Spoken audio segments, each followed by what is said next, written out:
مړی نشته او جړا ده او بیا را روان اتوار له خوشحالي ده تماشې روانې دي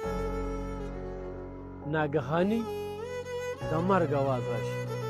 چې رور دې وفات شوی یو ډېر زبردست ځوان سعودي عرب ته مزدورۍ لټوي په غر کې ناست بره کار کوي او د غر نه چې کوم دی نو لاندې را پرېوځي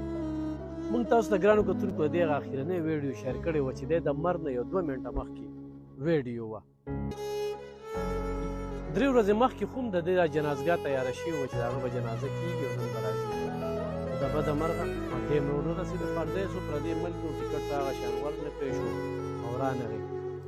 هغې کې بیا چې کوم دی نو 3 ورځې تېرې شوې او نن د یاغیبند په دغه قبرستان کې دنګ سات کې د هغه جنازه کېدونکې ده دا په زرګو خلکه د دغه ځوان دغه ناګهاني مرګ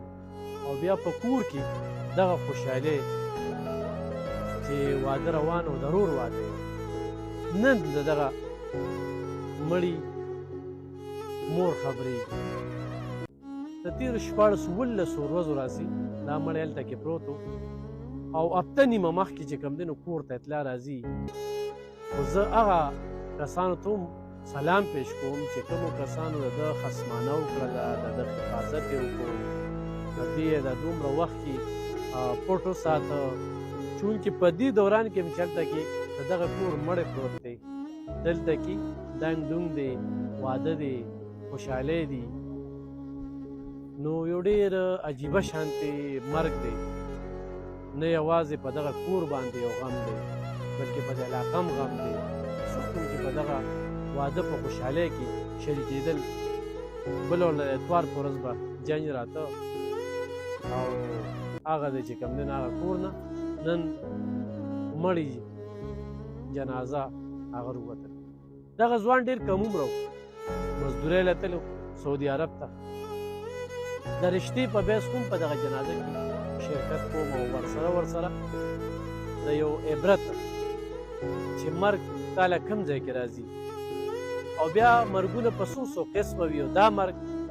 چې دا هفته یوه نیمه مړی نه او صرف جړاګانې وي